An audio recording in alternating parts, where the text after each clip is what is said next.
Hello. Hey. What am I, Isaac, the bartender? All right, anyway, hey, it's Nick, Digilio here. And I do these videos. I like to post them. They're a lot of fun. And I post them almost every day, so subscribe to my YouTube channel. I thank you for doing that. It's Thanksgiving. Happy Thanksgiving. And lots of big movies open up on Thanksgiving. It's a big push. We start to get into the end of the year push for the Oscars and all that kind of stuff. So I got some of those to talk about. I also... Thanksgiving is a bittersweet holiday. Last year I lost a dear friend who passed away on Thanksgiving, who was a victim of addiction, and it's a hard time if you know somebody who is struggling with being sober, or struggling with addiction or alcoholism in any way. Call them today on Thanksgiving, even if you haven't talked to them in a while, or check in on them, send them a text. The holidays suck for people who have addiction issues. They do. They suck. Trust me, they do. So call somebody, or give them a text or whatever. Just touch somebody, because I lost a really great friend last year who was struggling with alcoholism. Anyway, I lost another dear friend on Thanksgiving 8 years ago. I'm sorry, 13 years ago. It was 2008 when he passed away. One of my best friends ever, my buddy Joe Donatello, passed away 13 years ago on Thanksgiving. I'm going to do a special video tribute to my buddy Joe, who, if you've listened to my radio show, you know he was, I've mentioned him many times. He was quite a character. He's one of the biggest and brightest guys that I ever knew, and he was hilarious. He took over a room when he walked in. He passed away on November 27th, 2008, so on Sunday, the 28th, I'm going to post a video telling some of my favorite Joe stories to remember him. But I always, every time it's Thanksgiving, even if it's not the exact date that he passed away on, I always think about Joe. So thinking about them and thinking about, and again, reach out and touch some of those people via phone call or text if they're having some issues, or if they live alone, and especially if they've got a drinking problem or an addiction issue. Call them. Just let them know, hey, need some food, come on over, that kind of shit. Anyway, Thanksgiving is also a really big day for movies, which I review regularly here on this thing here. So I saw a couple of movies that I want to review. The first one is Benedetta, and the second one will be House of Gucci. Benedetta is the latest film from insane Dutch director Paul Verhoeven, who you might remember as the director of such subtle films of decorum as Basic Instinct, Showgirls, RoboCop, Starship Troopers, Total Recall. He's directed some of it. He's in his old country. He directed stuff like Spetters and Soldier of Orange. My favorite of his films is a crazy film called The Fourth Man. He's known for his outrageousness. He likes to push the envelope, to say the very least, with stuff like Basic Instinct and Showgirls. And he had a reputation, still has a reputation, of making really wildly over-the-top movies filled with sort of crazy violence and lots of sex and lots of controversial and dark stuff. Well, his latest is called Benedetta, which is in French, and it stars Virginie Efira as a young girl who joins a nunnery convent in the 17th century. As a very little girl, she's brought in. The politics of the church and money become part of what the movie is about. Charlotte Rampling is the Mother Superior of this convent, and so as the years go by, Benedetta, it becomes clear to her that she's attracted to a younger woman who joins the convent, becomes part of the convent, and they begin a sexual relationship under the nose of what's going on in this convent and the church itself, what's happening in the church. The countryside, takes place outside in Europe, outside of a small country in Europe, which is being ravished by the Black Plague. The politics between the church and the real world are what the movie is kind of about, in addition to being about a woman who is a nun, who also is possibly a saint. Blood and stigmata appear on the woman. She has visions of Jesus Christ. who in her visions does not have a penis. I don't know if that matters to anybody, but that's one of the things that happens. She begins a fevered, very sexual relationship with the woman that helps her out, a young girl that helps her out, and they begin like this torrid lesbian relationship. And secret. The secret comes out, and all hell breaks loose, almost literally. And the question is this girl really experiencing stigmata? Does she really have these symptoms of being a martyr, of being a saint? And what's going on with this lesbian relationship that blows the top off of the place and requires a trial and all kinds of other things? She might be burnt at the stake. And so this is crazy, over-the-top stuff that you would expect from Paul Verhoeven, the director of some of these crazy movies. And for the most part, it's very entertaining. I will say that. It's not... I mean, you can't really take any of it seriously. There is a pretty potent and I think effective statement about church and state and about finances and money issues when it comes to the church and the greediness of the church in general. But overall, this is just a movie that's going to provoke people and press all the right buttons. There were protesters outside the Music Box Theater when I saw this movie earlier this week. There were only 3 of them out there, but apparently after I got in, some other protesters showed up with bagpipes right outside the theater, underneath the marquee of the Music Box, and they were blowing bagpipes in some attempt to distract from people who were trying to watch the movie, which didn't work at all because the movie was never disturbed. I don't really know what bagpipes have to do with it, really, but anyway, they were protesting because they take the Virgin Mary. There's a scene, there's a plot element in the movie that involves a wooden dildo that features the Virgin Mary. A statue of the Virgin Mary is carved into a sex toy for the 2 lesbian nuns to enjoy. So there were protests outside that they took umbrage to that. So I can't imagine why. It pushes there are very explicit lesbian sex scenes in it that go on forever. There's a lot of blood in it. These crazy sort of fever dreams that the nun has, while she is like being touched to become a saint. There's blood all over the place, mystery and all kinds of stuff. But for the most part, you're going to see this Paul Verhoeven movie to see how far he's going to go, how crazy he's going to get, how many buttons he can push, and how outrageous he can be. And this movie's pretty outrageous. It doesn't disappoint. The sex toy, the Virgin Mary sex toy, they don't skimp on it at all. It's used quite quite a lot in the movie and pretty blatantly, leaving little to the imagination. It's some of it is played for laughs. The audience I saw was laughing a little bit too much because I think they wanted to laugh a little bit more than they actually should have. It's an outrageous movie, but it is well acted. There's a lot of really good performances in it. If you're not offended by this type of Paul Verhoeven insanity, then you're probably going to be entertained by it. I certainly was. I found it to be very entertaining. It was 2 hours well spent as far as I was concerned. Lots of really strong performances. The lead actress is really good. Charlotte Rampling is in it, who plays the Mother Superior, having a fantastic autumn. Charlotte Rampling with this and Dune. And I've always loved Charlotte Rampling for years, ever since I was a kid, in the early 70s. Had a major crush on her. And now that she's, gotten older, she has really eased into some significantly awesome roles over the years. And I just love Charlotte Rampling. So if you're a fan of Charlotte Rampling, she's got a great, juicy, wonderful part in this. There's some over-the-top performances in it.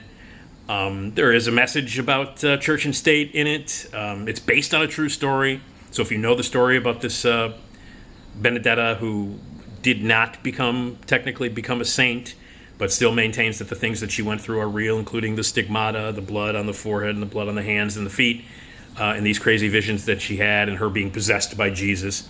It's an entertaining movie, let me just say that. Again, if you're offended by these kind of things, if you don't want to see it, a Virgin Mary dildo, you might want to skip this one.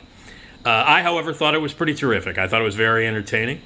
Not a great film by any stretch of the imagination. Verhoeven's only really great movies, I think, are the science fiction satires that he made, because I think Starship Troopers, especially RoboCop. RoboCop is just a brilliant film. And Total Recall. Those, I think, are his strongest movies, at least in America. And I really love The Fourth Man, if you can go back and check out The Fourth Man. But Verhoeven, he's nuts. He made a nutty movie.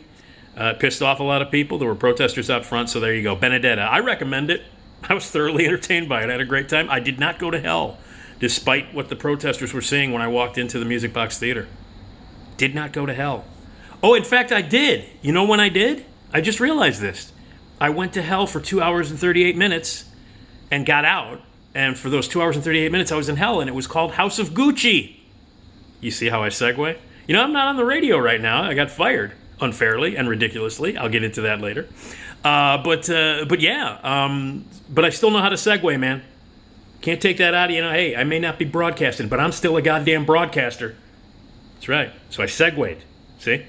House of Gucci. Everybody's been hearing about this movie, one of the big Thanksgiving releases of the year.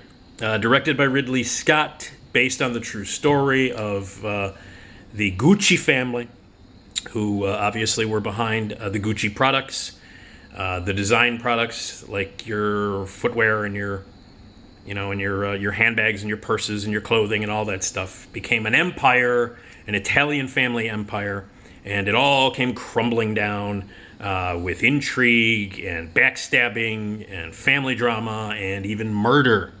So Ridley Scott, the director, has taken a crack at it with a cast that includes Lady Gaga, Jeremy Irons, Adam Driver, Jared Leto, and Al Pacino and Salma Hayek, among other people. So it's obviously a juicy story that would be rich for some sort of movie.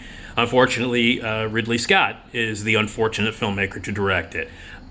Ridley Scott sucks. He sucks.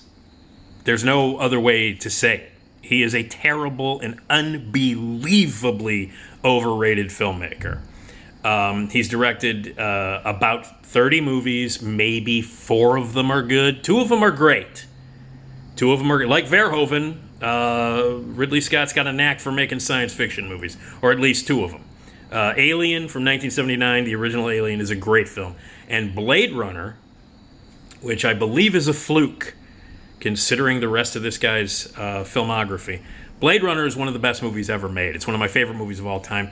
I personally think it's the best science fiction movie ever made. And I know there's 50 different cuts of it. There's a director's cut, the final cut, the original cut, all this shit. I don't care. I like them all. I grew up on the original theatrical release, which had the bad voiceover dialogue that Harrison Ford miffed, and all the other cuts. Obviously, the third and final cut of the film, the restored original vision that shithead Ridley Scott had. That's the one. It's a great film. But he's made almost 30 movies, and I'm trying to think of the other ones. If you look at his filmography, it's filled with shit. He's made shitty movies. He's a shitty director. I like Thelma and Louise. I have major problems with it, but I like it. I think The Martian is a solid film, very entertaining. And there are certain things I like about G.I. Jane. Not a perfect movie, obviously, but there's still some things about that I like. Denzel Washington is terrific in American Gangster, although I think it's way too long and not great. But if you look at the other films on the list of movies that Ridley Scott has directed, and I'm including Gladiator, which won Best Picture in 2000, that movie's a piece of shit. It's a piece of shit. He's directed a lot of crap. He's a terrible, terrible, terrible filmmaker. He made a terrible movie earlier this year that came out just a few months ago called The Last Duel, which was Matt Damon, Ben Affleck, and Adam Driver, as I've said before, basically fighting over who has the worst mullet for 2.5 hours, which was an awful, boring, stupid movie. And he's made so many awful movies, and now he follows it up with another terrible movie called House of Gucci. Now, so we all know, well, I guess we know the story. Lady Gaga plays Patrizia Reggiani, who is this girl. We first meet her in 1978. She works for her father's trucking company as a secretary. And she wants a great life. She really wants the most out of life, the most glamorous life that you can possibly imagine. She wants to get out from her dad's trucking company and become glamorous and famous. And she goes out dancing one night at a party, and she meets Maurizio Gucci, who is the youngest sort of son of the Gucci family, played by Adam Driver. They meet, they like each other. She finds out, that he's a Gucci, and she pursues him and obviously wants to get in with the family because she, wants to marry into his wealth. They meet. It is not approved by his father, played by Jeremy Irons, Maurizio's father, played by Jeremy Irons, who, if he stays in this relationship, Jeremy Irons is going to cut Adam Driver out from the will. So he loses his job and starts working at Lady Gaga's dad's trucking company. No longer part of the Gucci family. So the money is gone, everything is gone, and so Patrizia is still with him. They end up getting married. This marriage is found out in the newspaper because his last name is Gucci, and in the magazines. And Al Pacino, who plays Aldo, who is the other patriarch of the family, of the Gucci family, finds out about it and was like, "Hey, why did he get married? Why don't we bring him into the family?" He meets, Patrizia, Lady Gaga, Al Pacino does, and likes her, and convinces Maurizio to come back and be a part of the Gucci family and help run the company, to the dismay of Jeremy Irons, who plays Rodolfo. Also in the mix is the other son, who plays Jeremy Irons' son. Is played by Jared Leto. He's Paolo, who is sort of the nitwit of the family, who clearly is not going to help the company in any possible way, and is an embarrassment. He tries to be a designer, but he's an idiot. He doesn't know how to design anything. Bad businessman, just a lunkhead in general, Jared Leto's character. So as this goes on, they become rich. And Patrizia, played by Lady Gaga, is now part of this family. What she wanted, rich, has villas in so many places, millions and millions of dollars. And she navigates this world by hooking up with a psychic, a TV psychic, played by Salma Hayek, who is a crazy cat lady, who becomes friends with Lady Gaga's character. And so they navigate this world of big business and corporations and backstabbing and family drama. And it all leads to her being kicked out of the family, Maurizio wanting to file for divorce, kicking her and their daughter out.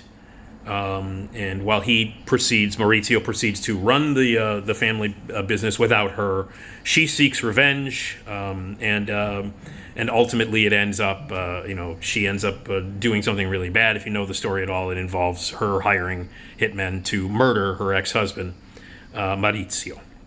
So that's the plot. And it's a scandalous plot. It's filled with a lot of intrigue, big family drama, epic, ideas, backstabbing, murder, all of that stuff. It's got the idea of it is great to make a movie out of. Unfortunately, this is as bad a movie as you can possibly make out of material that could have been good.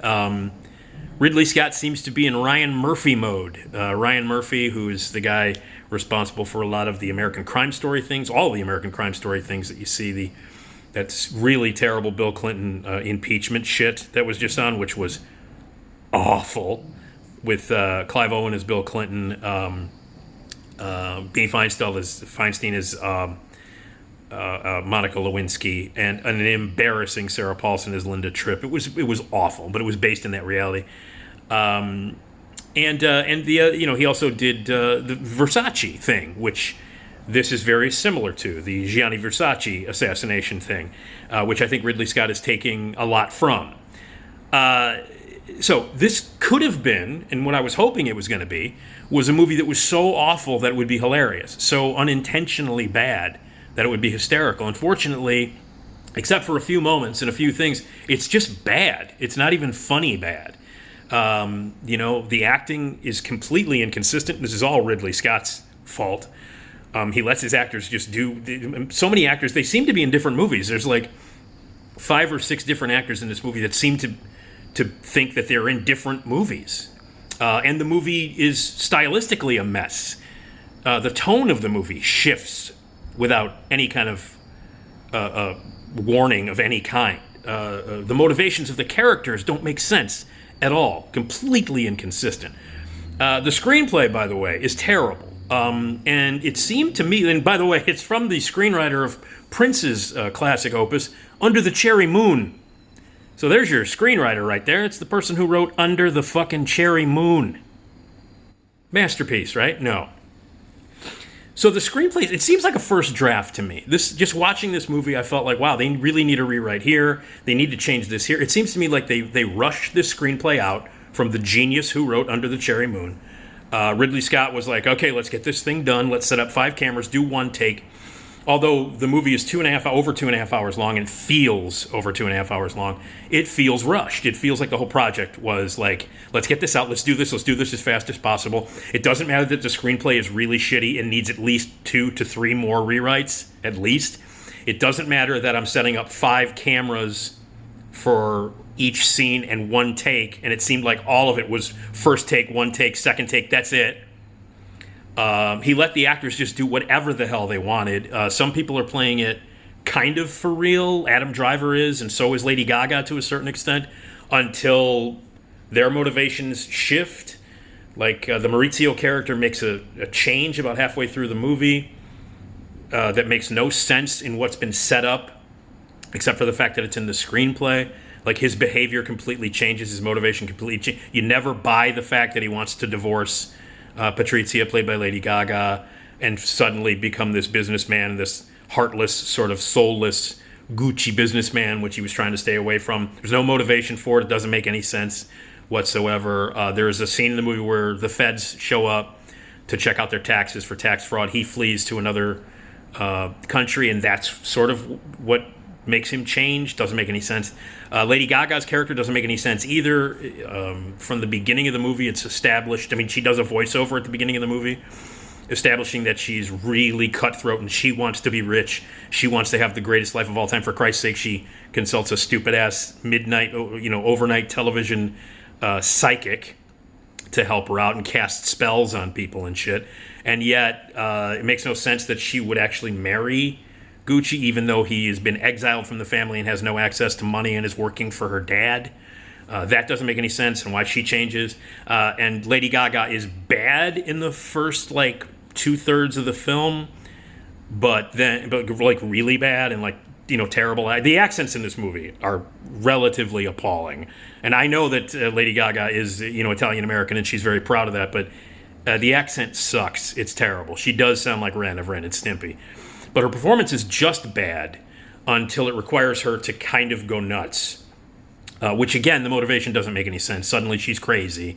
And her performance shifts from almost believable, just terrible and almost believable, to over the top and laughably bad. So the final third of the movie, Lady Gaga's performance is goddamn ridiculous. Al Pacino is just running around doing Al Pacino, screaming, there's a lot of hugging, he does a lot of moaning. Ridiculous performance. Al Pacino has been coasting for many years, and his foot's off the gas on this one. He is fucking coasting. Adam Driver does I guess the best he can do. He reminded me a little of Jeff Goldblum in this movie, but again, the direction, the non-existent direction, because Ridley Scott lets these actors do whatever the fuck they want, even if it makes no sense. And again, it's just completely inconsistent. The tone is completely inconsistent that the actors have. 1 minute they're playing it straight, 1 minute they're acting like lunatics. 1 minute the movie is played for laughs, 1 minute it's deadly serious. And it shifts, those tones shift. It's like being jerked back and forth on a roller coaster. That's not a very pleasant ride. So Ridley Scott's idea, the storytelling is awful. The script, again, should have been rewritten about 3 or 4 more times. And there's no direction to the actors. They're allowed to do whatever the fuck they want. Now, the only actor in this movie that I think read the script and realized, wow, this is a piece of shit. This needs some rewrites. And I'm working with Ridley Scott, who sucks. So I'm just going to do whatever the fuck I want. And that's Jared Leto. Jared Leto's performance in this movie is completely ridiculous. It's ridiculous. His Italian accent is Super Mario Brothers. It's as bad and as cliched as you can possibly get. He's unintentionally, or I think intentionally, ridiculous in this movie, and hilarious in all the ways that a bad, awful, pretentious, ridiculous performance can be. And he's everything. But I think he read the script and went, I'm just going to go nuts. I'm just going to create a character that is a complete cartoon that would not exist on the actual planet Earth, and I'm going to play it to the hilt unless Ridley Scott pulls me back and tells me, hey, your performance is fucking ridiculous. You might want to pull it back. Scott doesn't do it. Lets him do whatever the hell he wants, and as a result, to me, it's an absurd performance, an awful performance, but a hilarious and entertaining performance. He's the only entertaining thing in the movie, and yet it's awful. It's terrible. Jeremy Irons blissfully is only in it for a little bit. Seems to also be in a different movie. So there's a whole bunch of actors doing a whole bunch of different inconsistent stuff. The movie shifts in tone. You can't care about anybody because their actions and their and their inspiration and everything shifts on a dime to placate a terrible script and non-existent direction. It's nicely photographed. It looks good. Obviously, the costumes and the art direction, the set design are nice. You had a big budget. But overall, it's awful. It's not interesting. It's, chunks of it are boring. But the big thing about this movie is that I was hoping it was going to be so bad it was hilarious. And the only one who provided the so bad it's hilarious element is Jared Leto, who is so bad it's hilarious. But nobody, you can't take this movie seriously. You watch this whole movie and you're like, what planet are these people on, even though it's based on a true story? So I knew it was going to be shit, but I thought it was going to be shit in an entirely different way. This is just really epically bad filmmaking. Lazy, uncaring. All right, take one, done, let's move on. Ridley Scott's like, I got the locations, I got a great cinematographer, I got really good costumes, and I got an all-star cast. I'll let that cast do whatever the hell they want to do, even if it makes no sense and there's no chemistry between anybody in the movie, and I'm just going to let that happen. And that's what it is, House of Gucci. It's a terrible movie. A terrible movie. Not even good bad, except for Jared Leto, who is fucking hilariously awful in it. And the fact that he was allowed to do that while everybody else is doing something. Although his scenes with Pacino are pretty close, because Pacino has been doing the Jared Leto kind of performance for many years. Where at one point in the movie, the most ridiculous moment in the movie belongs to Al Pacino, despite the fact that Jared Leto has ridiculous moments throughout the entire running time of the film. But the most ridiculous acted moment in the movie is a silent moment, which is, usually if it's Al Pacino, it's got to involve somebody going, it's got to involve him screaming like a jackass. But there's a scene in the movie where he is forced to sign a contract he doesn't want to sign. It means terrible things for his family and possibly the company, and he felt betrayed. It's a big betrayal moment, big Shakespearean, as they're shooting for a lot of Shakespeare in this. And obviously Lady Gaga is playing the Lady M part of the movie, which is, I think she was cast. She certainly wasn't cast because she could act, because she can't. But I think she was cast because her stage name begins with Lady. It would be easier for people to realize, oh, she's doing Lady M.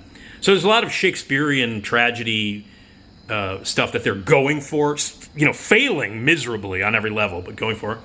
A lot of that. But there's a moment in the movie where Al Pacino's character, Aldo, is supposed to sign this contract, and he overacts while signing his name. It is an unbelievably hilarious, ridiculous moment where he is so overacting while signing his name that it's louder than anything he could scream. Like he signs his name in such an overly dramatic, terribly overacted way. I busted out laughing. Like, I fucking busted out laughing at just him, the character, signing a contract. It was so over the top, so ridiculously hammy. One of the greatest moments in the movie, one of the few entertaining moments in the movie. But the scenes between Al Pacino and Jared Leto are kind of entertaining because they're both they're unhinged. There's no direction. They're acting like jackasses. Honey glazed ham to the nth degree. Otherwise, Jared Leto sticks out like a sore thumb. There are people who are trying to play it seriously, or at least trying to be subdued, and he's doing the Mario Brothers.